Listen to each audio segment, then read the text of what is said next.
Você que trouxe a sua Bíblia, abra, por favor, em carta de Paulo aos Colossenses, capítulo 3, do versículo 1 ao 17.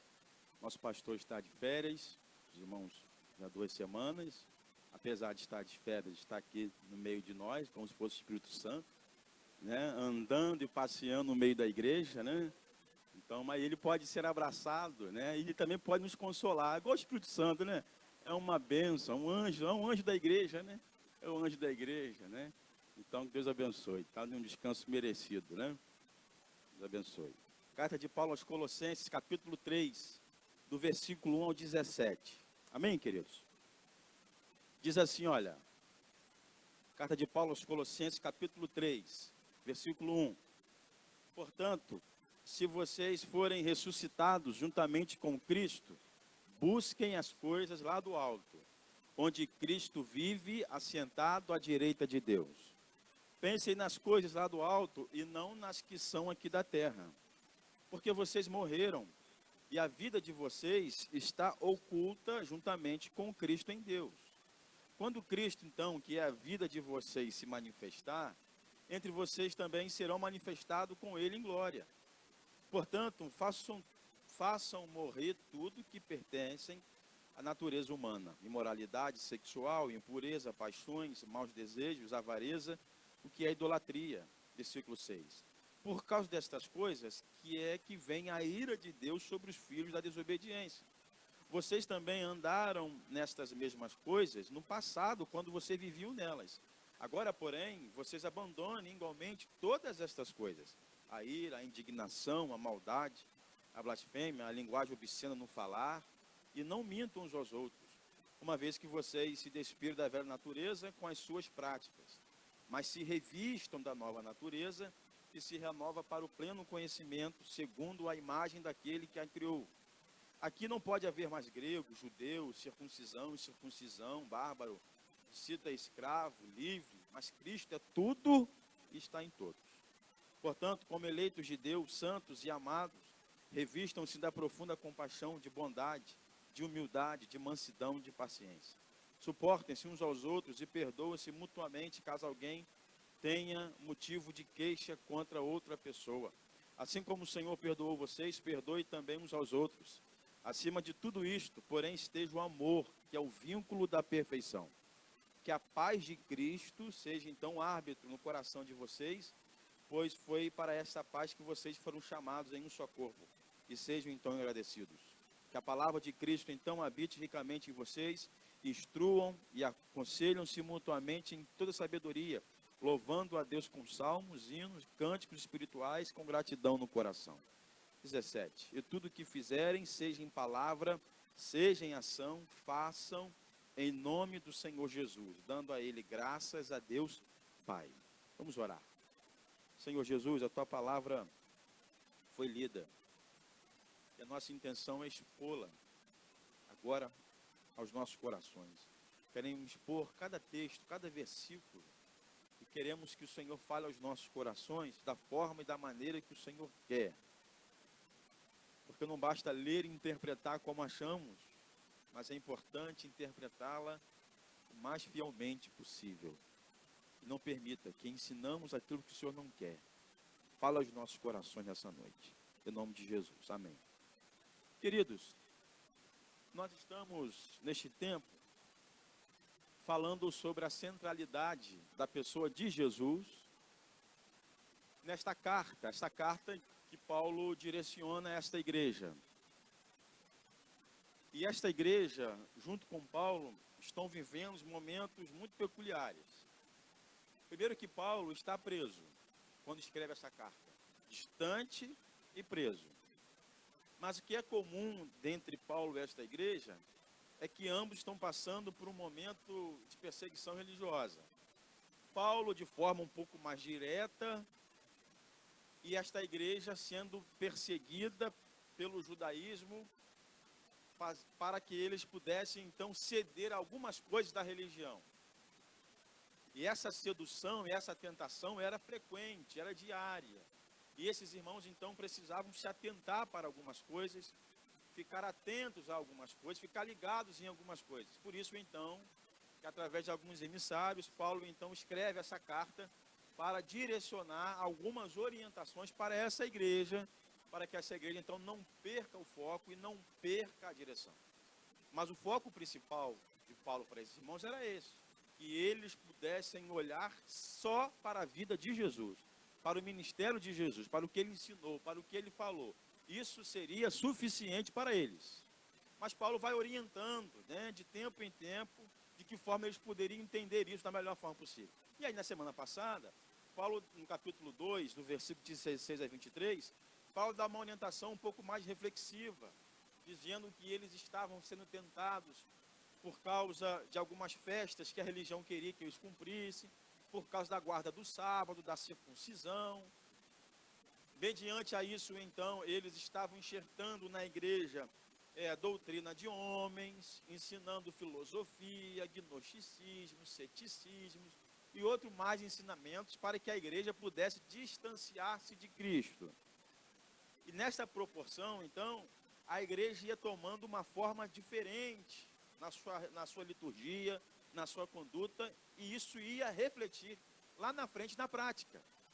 Porque uma das estratégias do diabo e dos seus instrumentos é que a igreja não necessariamente negue a Cristo, mas que ela siga a Cristo de forma equivocada e errada. Então, parece que naquele tempo, e não diferente do nosso tempo hoje, o esforço do nosso inimigo é o mesmo. Não é que neguemos a Cristo e dizemos que ele não existe ou ele não existiu, mas é que vivamos uma vida cristã totalmente deturpada pelo nosso entendimento teológico, pelo nosso entendimento das Escrituras.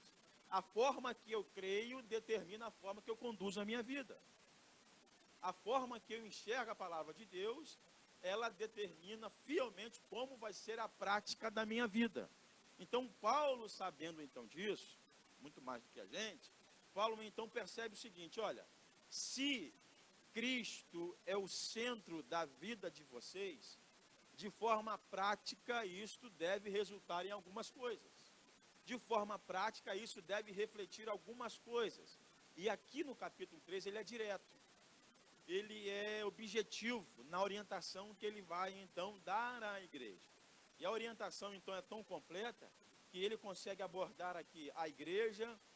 Dentro da igreja, ele consegue abordar também aqui uma palavra sobre os filhos, maridos e esposas, que está a partir do versículo 18.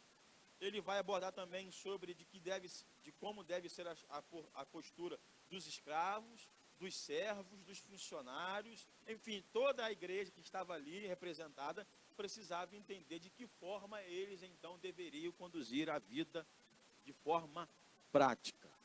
E a orientação que Paulo deu a essa igreja é a orientação que eu queria então destacar para cada um de nós.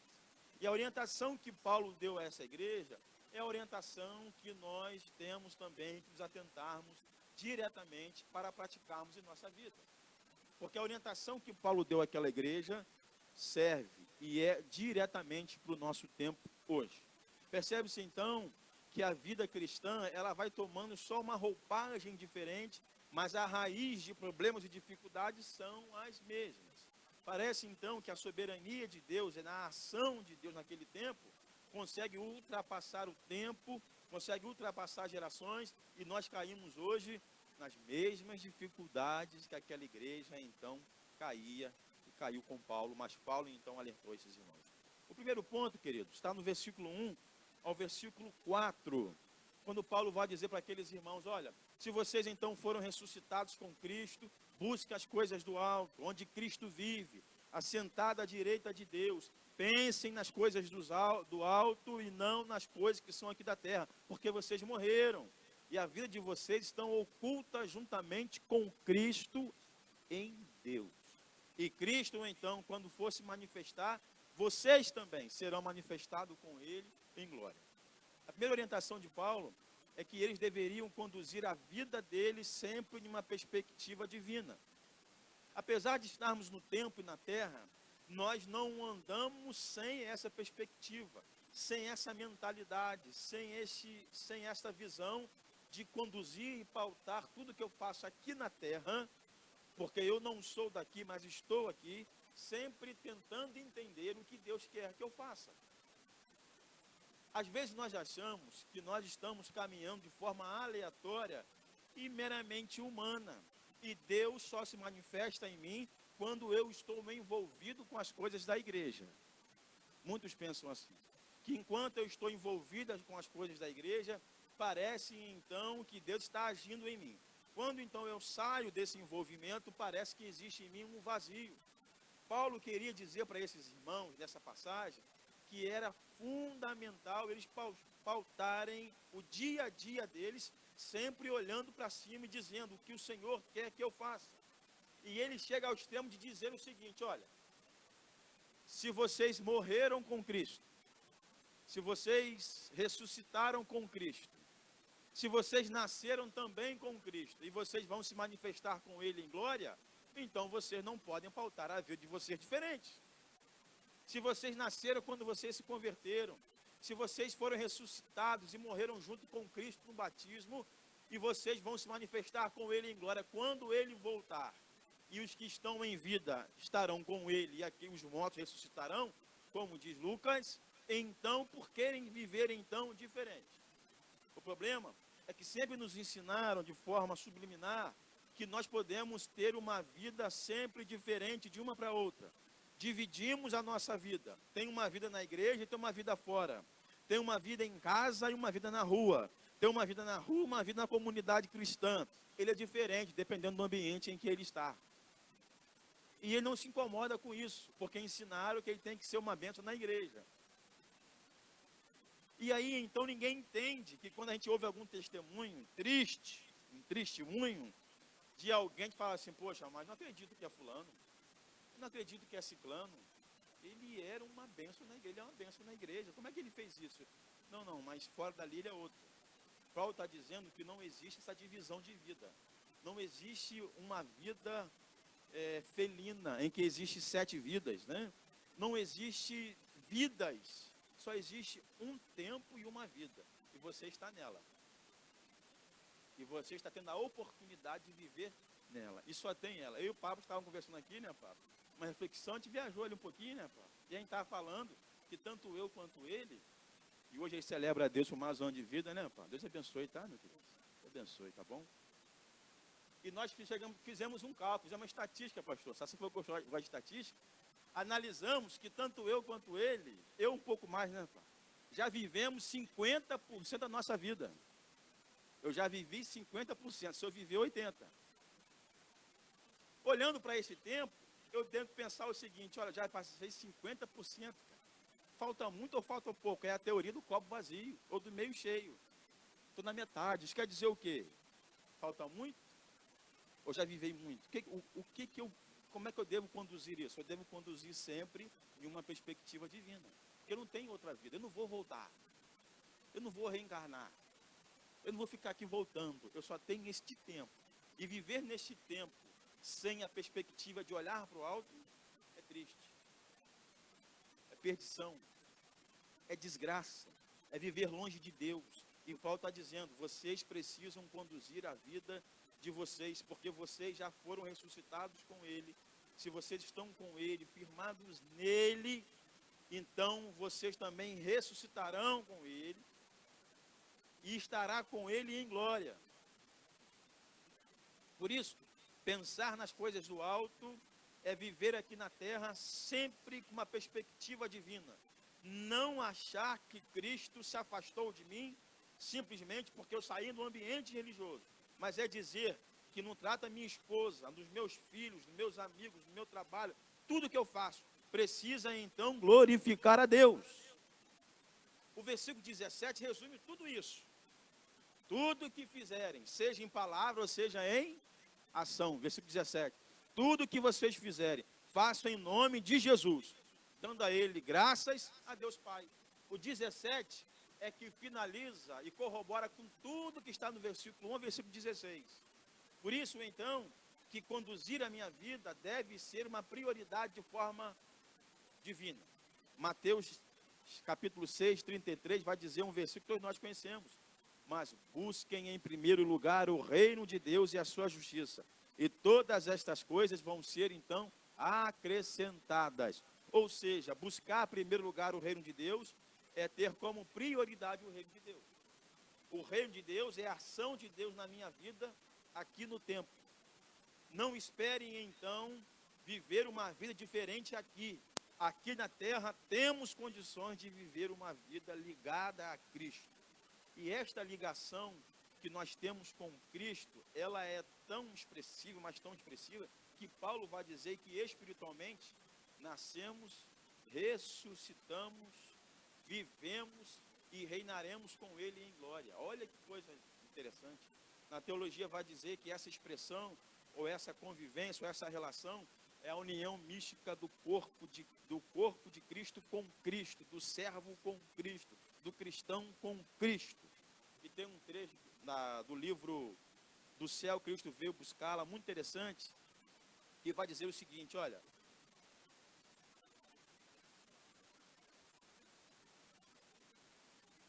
se estamos unidos a Cristo, então estamos unidos a Ele em todos os pontos de sua atividade, em nosso favor.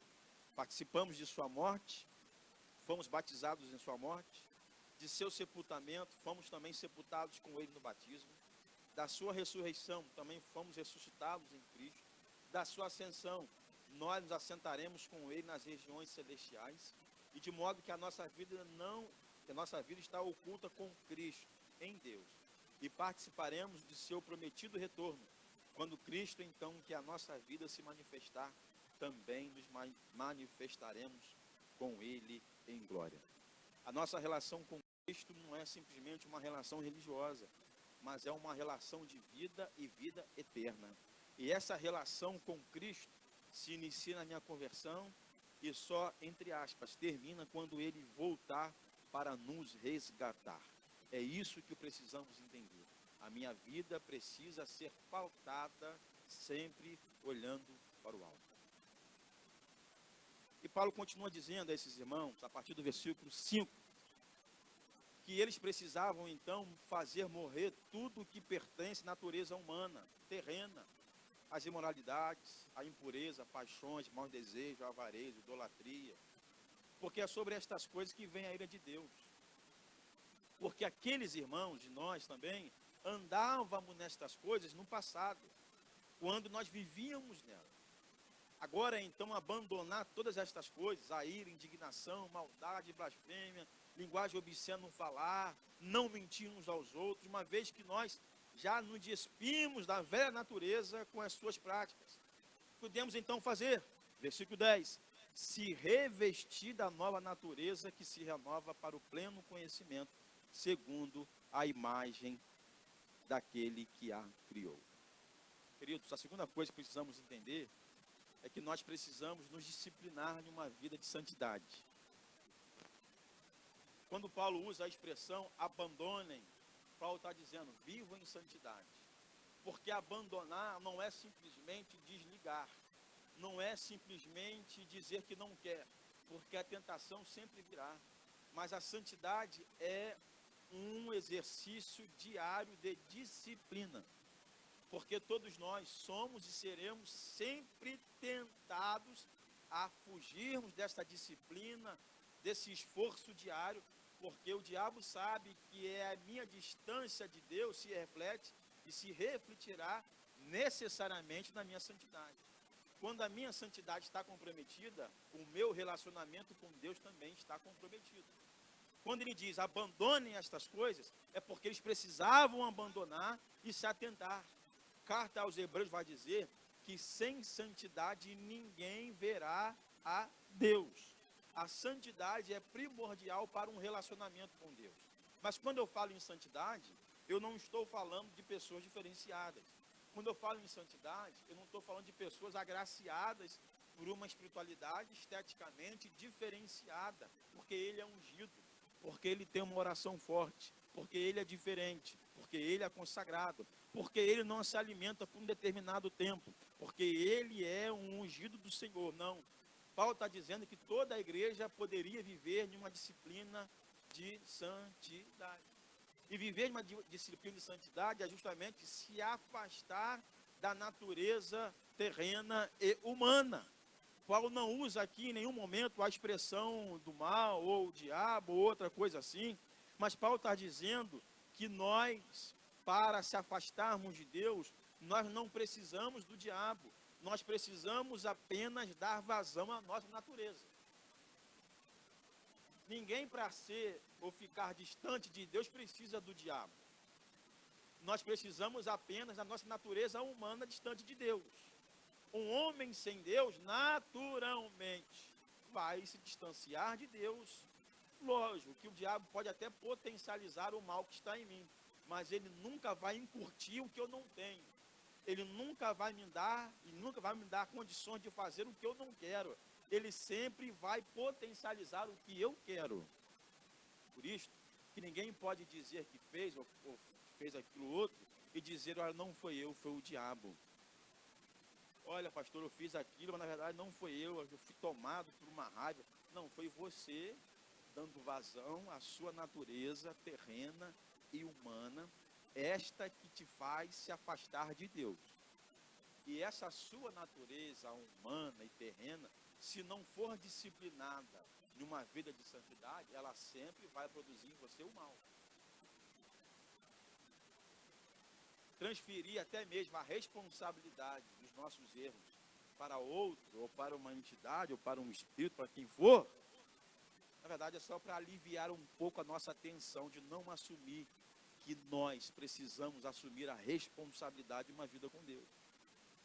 E a vida de santidade é simples no sentido que Deus não espera nada diferente da gente, a não ser o que está em Gálatas, capítulo 5, a partir do versículo 22. Como é que então, pastor, eu consigo viver uma vida de santidade? O que era então uma vida de santidade? Uma vida de santidade é a ação do Espírito de Deus em mim. E essa ação do Espírito de Deus em mim vai se refletir na prática em algumas coisas. Que coisas são essas? Mas o fruto do Espírito é, Gálatas 5, 22, amor, paz, alegria, longanimidade, benignidade, bondade, fidelidade, domínio próprio. Contra estas coisas não há lei. Uma vida de santidade é aquela que se manifesta o que está dentro dele, o Espírito Santo. Então eu preciso manifestar o meu amor, paz, alegria, longanimidade, benignidade, bondade, fidelidade e mansidão, sempre aonde eu for. Sempre aonde eu estiver, eu preciso manifestar estas coisas. Quando então eu manifesto estas coisas, Deus é glorificado. E a minha vida então vai se aproximando a cada dia mais desta presença que já mora em mim. E essa relação próxima e íntima vai me fazendo a cada dia me distanciar do mal, vai fazendo a cada dia mortificar a minha natureza humana, e isso então vai glorificando e exaltando o nome do Senhor. A nossa natureza humana, Cristo não a matou, mas a dominou. Poderia ser diferente, mas Cristo não matou a nossa natureza humana. Nem a conversão tira de nós nosso lado humano, mas Ele dominou. Ele nos tirou do domínio do pecado e nos transportou para o reino da sua maravilhosa luz. Então, não espere que a sua carne morra, mas espere que ela possa ser dominada. E sabe aonde que a ira de Deus vai se manifestar? No versículo 6, justamente naqueles filhos de Adão, aqueles filhos da desobediência, aqueles então que negaram em viver na santidade de Deus. A questão não é como eu estou, a questão é como eu quero estar, é disciplina. Disciplina é isso, a disciplina não olha para como eu estou no momento, a disciplina olha para onde eu quero chegar. A proposta hoje não é você olhar para você só hoje, é dizer aonde eu quero chegar. Então eu vou me disciplinar em Deus para chegar na vontade de Deus. Porque Paulo não queria que eles voltassem a viver como eles eram antigamente, como se não tivessem Cristo. Ou seja, quem não tem Cristo vive naturalmente sem Deus. Eu não preciso fazer muita coisa para viver sem Deus. Basta eu viver por mim mesmo. Eu faço o que eu quero, eu penso o que eu quero, eu vou agir como eu quero. A decisão eu tomo na minha experiência, eu não consulto a ninguém, eu não oro, não faço a Deus. Você está sem Cristo. Pastor, mas estou na igreja. Eu dou minha contribuição. Eu sou muito religioso. É possível que você esteja sem Cristo. Porque estar num ambiente religioso não te faz um cristão. Paulo está dizendo, e detalhe, queridos, a carta era para uma igreja. Eu acredito que, como qualquer outra igreja, né, essa carta era direcionada para alguns irmãos que estavam nessa situação e alertar para aqueles irmãos que não estavam, né? Então, Paulo sabia que dentro de uma comunidade de fé ia acontecer isso, porque o velho homem sempre vai estar à nossa porta. Por isto que em Cristo nós precisamos assumir uma postura de novo homem, se revestindo da nova natureza. O Senhor, então, vai nos dar essa condição. Olha só o que diz carta de Paulo aos Coríntios, capítulo 5, a partir do versículo 17. Não que eu já tenha recebido isto ou já obtido a perfeição. Perdão. E assim, então, se alguém está em Cristo, é nova criatura. As coisas antigas passaram, eis que se fizeram novas todas as coisas. Tudo isso provém de Deus, que nos reconciliou consigo mesmo, por meio de Cristo, e nos deu o ministério da reconciliação, a saber que Deus estava em Cristo reconciliando consigo o mundo, não levando em conta os pecados dos seres humanos e nos confiando a palavra da reconciliação. Portanto, somos embaixadores em nome de Cristo, como se Deus exortasse por meio de nós, em nome de Cristo. Pois pedimos que vocês, então, se reconciliem com Deus. E aquele que não conheceu o pecado, Deus o fez pecado por nós, para que nele fôssemos feitos justiça de Deus. Ou seja, se estamos em Cristo, não temos a opção de viver diferentemente de uma nova vida em Cristo. Por isto, que a representação de uma nova vida em Cristo é representada belamente em João capítulo 3, quando disse que aqueles que querem conhecer a Cristo precisam nascer de novo. É realmente um novo nascimento, iniciando-se então uma nova pessoa, uma nova criatura e se disciplinando a cada dia a mortificar então uma nova natureza. É fácil? Não. Não é fácil. Mas é possível. A vida com Deus não é feita de dificuldade ou facilidade. Isso é fácil, isso é difícil, isso eu vou conseguir, isso não vou conseguir. Porque isso é peculiar a cada um. Mas uma vida com Deus, ela é simplesmente possível. Porque Deus disse que é possível. É possível mortificar a carne, é possível viver em santidade, é possível ser um servo de Deus fiel. Tudo isto é possível. Mas seremos tentados todos os dias a uma vida com Deus de forma diária.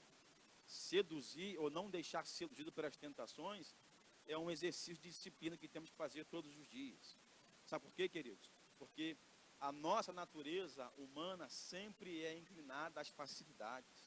Somos seres humanos, sempre querendo fazer aquilo que é o fácil, queremos os atalhos em tudo da nossa vida.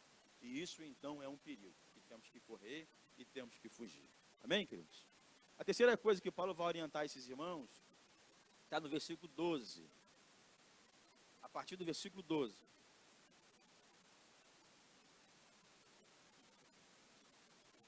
Portanto, então, vocês como eleitos de Deus, santos, amados, eu quero que vocês se revistam de profunda compaixão, de bondade, de humildade, de mansidão, paciência. Suportem-se uns aos outros, perdoem-se mutuamente. Caso alguém de vocês tenha motivo de queixa contra outra pessoa, assim como o Senhor perdoou vocês, perdoem também uns aos outros. Acima de tudo, esteja o amor, que é o vínculo da perfeição. Que a paz de Cristo seja então árbitro de vocês, no coração de vocês, pois foi para esta paz que vocês foram chamados em um só corpo, e sejam então agradecidos. E que a palavra de Cristo então habite ricamente em vocês, instruam e aconselham-se mutuamente em sabedoria, louvando a Deus com salmos, hinos, cânticos espirituais, como gratidão no coração. A terceira orientação que Paulo dá a esses irmãos é que eles precisavam ser maduros no relacionamento deles com os outros. É outro desafio para a gente. É outro desafio viver num tempo em que somos sugestionados e estimulados a cada dia a vivermos de formas individuais. Achamos que a melhor forma que tem de não se frustrar é me isolar nas minhas relações, e as nossas relações estão a cada dia diminuindo. Essa pandemia revelou muitas coisas para a gente, mas revelou que muitas vezes nós não temos dificuldade de nos isolarmos. Tem uma teoria, querido, dizendo que agora vai ser gerada uma geração com a crise da acabana. Aquela geração que gostou de ficar isolada, que gostou de ficar distanciada e que agora vai sentir falta disso. Olha que loucura, gente. Era a crise de se isolar, agora é a crise de sair do isolamento, é crise por todo lado. Percebeu isso? Por quê? Porque a nossa geração é assim, a geração, tudo é crise, tudo gera dificuldade, inclusive nas nossas relações. Paulo está dizendo, ame-se, suporte, ajude, converse, dialogue, vocês têm que se perdoar, vocês têm que se envolver, vocês têm que estar em comunidade. A relação de uns aos outros é fundamental para uma igreja sadia, uma vida com Deus sadia. Aqui então mora o problema. Paulo vai nos orientar então que é impossível uma vida com Deus isolada. Porque a minha relação social em comunidade é que vai também me ajudar para que eu possa ser melhor. A questão de ajudar uns aos outros é que eu não vou ser só bom para o outro vai ser bom para mim. E usar a justificativa, pastor, eu já me frustrei demais. Pastor, eu tenho um defeito. Eu confio demais nas pessoas. Já viu isso? Que defeito bonito? Eu amo demais, eu não sei dizer não. Tem uns defeitos que é bom ter, né? Eu não sei dizer não, eu confio demais. Pastor, já errei muito na vida por causa disso.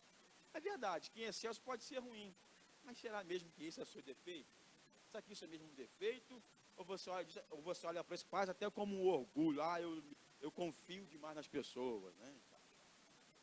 Maturidade nas relações é dizer que eu só vou ser melhor se eu me envolver. Quem se isola ou quem rejeita o relacionamento com o outro vai sobrecarregar alguém. Porque é impossível viver sozinho. Alguém vai ser sobrecarregado. Alguém vai se sobrecarregar. Pode ser o seu marido. Que ouve. Está gravando, agora está gravando. Se me enganaram de manhã dizendo que não estava gravando, né? De manhã não gravou, mas agora está, né? Então, quem sabe você ouve, né? E aí, seu marido já está tão aéreo que você fala com ele, e você fala assim, você está me ouvindo? Aí ele fala, aham. E aí? Aí o quê? Você consegue me ouvir, né? Você está me ouvindo? Você está ouvindo que eu estou falando com você? E aí você já está a quilômetros longe, né? Ou quem sabe também a esposa, ouve, mas ouve muito.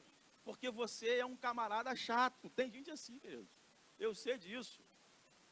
Tem também pessoas difíceis, rapaz. Você também não ajuda, você não colabora, você não lava uma louça, você não arruma uma casa, você não passa um pano, você não passa uma vassoura, você não arruma nada, cara.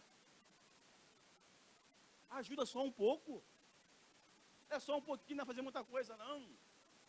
Mas também, mulher, se ele fizer um pouco, não exige muito também, não. Que não vai dar certo. Deixa ele fazer pouco. Porque o pouco para ele já é uma vitória, já é muito. Deixa ele arrumar do jeito, deixa ele empurrar para baixo do sofá, deixa ele dar ali, e depois você elogia e fala assim, olha amor, a casa está linda, está muito arrumada, muito bem. Senta aí que eu vou dar uma massagem nos seus pés, vou trazer para você um biscoito e você vai ver o seu jogo de futebol. Não seria melhor assim, Léo? Não seria? É uma bênção? É, só no sonho, né? Só no sonho que isso acontece. Percebe-se que quando eu rejeito a relação social com o outro, alguém é sobrecarregado. Tem gente que não quer nem marido nem mulher, mas quer um animal. Coitado desse animal. Que é ele que vai sofrer, meu irmão. Ele vai resolver sandalhada, vai chute, e ao mesmo tempo vai abraçar, beijar, vai caminhar 3 vezes por dia, vai fazer o cocô fora, xixi, é uma confusão. Porque alguém vai ser sobrecarregado. A relação com o outro me faz aliviar as minhas cargas. Sabe por quê? Porque eu vou perdoar e vou ser perdoado. Eu vou amar e vou ser amado. Eu vou agir com compaixão e vou receber compaixão. Eu vou me relacionar e Cristo então vai ser glorificado no meio de nós. Não espere que a igreja seja esse lugar de pessoas perfeitas. O problema de pessoas que se frustram são pessoas que colocam demais expectativas nas coisas. Pastor, agora encontrei uma igreja boa, CBN é uma igreja top, muito legal, olha, uma bênção. É verdade. Os primeiros meses. Porque depois você vai ver que tem alguns problemas que são parecidos em outros lugares. A diferença é que eu preciso olhar. Aqui nesta comunidade, existem pessoas que estão se disciplinando a ser melhor e diferente? É só isso. Não espere da gente um lugar perfeito. Quem está orientando é Paulo, o apóstolo de Cristo, para uma igreja. Você acha que esta igreja é muito, muito, muito melhor do que a gente? Não. É pior também? Não. É igual a gente. Enfrentando dificuldades, enfrentando problemas, mas que sob a orientação do Espírito Santo pode ser uma igreja melhor. Quem rejeita o relacionamento com o outro em comunidade, rejeita também a ação de Cristo no meio de nós. Quando falamos que Cristo vai agir no meio de nós, é por aí, é nesta ação do relacionamento uns aos outros. O problema é que muitos querem sacrificar o relacionamento com o outro por meio da comunidade, porque alegam frustrações. Mas em outros lugares a pessoa então não abandona. Dificilmente, ou quase que impossível, você vai ouvir alguém dizer assim: eu estou muito triste no meu trabalho, porque tem pessoas que mentem e roubam. Eu vou pedir demissão. Alguém pede demissão por causa disso? Mentiram contra mim. O meu superior mentiu. Eu não gostei disso. Olha, estou muito triste. Vou sair do meu trabalho. Alguém faz isso? Alguém faz isso, querido? Mas na igreja faz. Por quê? Porque colocou expectativas demais. Aumentou demais a expectativa. E não olhou para a humanidade da igreja, que é linda, que é bela e que é maravilhosa, na medida que Deus vai agindo uns aos outros. Percebe-se? E quando Paulo chega nesse momento, Paulo não está dizendo que a ação de Deus vai vir dos céus para a terra. Paulo está dizendo que a ação de Deus vai brotar da terra, num relacionamento entre nós. Suportar, agir, amar mutuamente, Deus vai agir aí. Você quer que Deus age na sua vida? Olhem para a sua relação com o outro em comunidade com maturidade. Perdoe mesmo. Ame, tenha paz. Deixe, versículo 15, deixe que Cristo seja o árbitro no coração de vocês. A ideia é que é o seguinte: é Cristo que manda nos nossos corações. É Ele que vai nos orientar, é Ele que vai dizer, é Ele que vai estar no meio de nós, nos orientando e que temos o que fazer, porque nós fomos chamados a um só corpo. Não existe vida com Deus individual. O que existe é uma comunidade disciplinada em santidade, olhando para o alto e que olha para as suas relações com maturidade. Porque se Ele habitou em mim, então eu preciso viver como Ele quer que eu viva. Se revista do novo homem para viver uma nova vida, eu tenho certeza que Cristo então será glorificado. Paulo vai dizer em Filipenses capítulo 2, capítulo 3, a partir do versículo 12, o seguinte: não que eu já tenha recebido ou já tenha obtido a perfeição, mas eu prossigo para conquistar aquilo que eu também fui conquistado por Cristo. Irmãos, a mim eu não julgo mais ter alcançado uma coisa eu faço. Eu vou me esquecer das coisas que ficam para trás e avançando para que estão diante de mim. Eu prossigo para o alvo. Eu tenho o prêmio da soberana vocação de Deus em Cristo Jesus. Pois todos que somos, olha a expressão, versículo 15. Pois todos que somos maduros, tenhamos esse modo de pensar. E em alguma coisa vocês pensam de modo diferente, também isto Deus revelará para vocês. Paulo está dizendo, vocês que são maduros, tenham esse modo de pensar. Que modo de pensar? Olhar sempre para o alvo, olhar sempre para o objetivo. Lembra que eu falei no começo que a vida com Deus, ela não é difícil, é fácil, mas ela é possível. A ideia, ela é possível porque tem um alvo, tem um objetivo. O objetivo é Cristo. Tenho Ele como exemplo, tenho Ele como foco, eu tenho Ele como prioridade, eu tenho Ele como centro na minha vida. Então eu já tenho quem seguir e o que fazer. Eu só preciso então me disciplinar.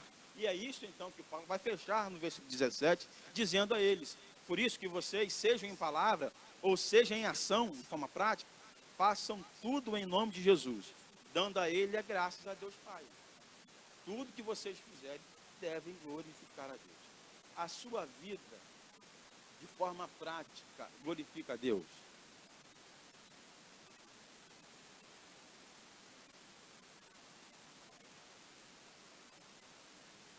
A sua vida exalta a Deus. Quem olha para você consegue enxergar o Cristo. Paulo foi enfático, queridos. Na primeira parte dessa passagem, Paulo mostrou para esses irmãos de que maneira eles deveriam conduzir a vida deles de forma prática, olhando sempre para o alto. Depois Paulo vai enfatizar da relação deles com os seus pecados, com o velho homem, olhando para si. E agora então Paulo vai abordar o seu relacionamento da igreja com o outro. Paulo então é claro em dizer que toda a minha vida, em todas as esferas, eu preciso exaltar e glorificar a Cristo. Toda a minha vida e minha vida precisa transbordar a vida de Cristo. O que o mundo precisa são de pessoas assim, disciplinadas e motivadas a viver a cada dia uma nova vida. Não estou falando que nós vamos viver uma vida sem pecado, sem dificuldades, sem erros, sem frustrações, sem medos, mas não dá para ser uma igreja que não se discipline a não ser isso. Quando eu olho assim e digo isso, está muito claro isso. Assim. Cristo não espera da gente uma pessoa diferente. Cristo espera que nós se disciplinamos a ser uma pessoa diferente. O problema é que a gente acha que uma vida diferente, uma nova vida, vai ser feita de momentos ou eventos. Estou muito mal. E do nada você se anima, vai para a igreja, contribui, ajuda e depois cai de novo. Aí então está animado, olha, está uma bênção, depois não quer ver mais ninguém de perto. Pastor, eu não quero ver ninguém. Eu desligo o telefone, olha, eu fico isolado, eu fico na minha bolha. Olha, não quero contato com ninguém. Não é isso. Mas é disciplinar-se, é ter uma vida de disciplina a viver uma nova vida. Se você quer de forma prática viver essa nova vida, eu quero dizer para você que é possível. E é possível e só depende de você. De olhar para o alto, de viver em disciplina na santidade e ter uma relação madura nas suas relações. Se fizer tudo isso olhando sempre para Cristo, então Ele vai ser glorificado. Se Ele então é glorificado, nós estamos no centro da vontade de Deus. E se nós estamos no centro da vontade de Deus, então nós estamos alegrando o nosso Senhor. Pastor, o que eu devo então fazer de forma prática? Colocar tudo isso que ouvimos aqui amanhã, hoje ainda, quando sair daqui. Me dar um basta. Só Deus e você sabe como você está, como está o seu interior, o seu coração, como Ele é. Por isso eu queria orar.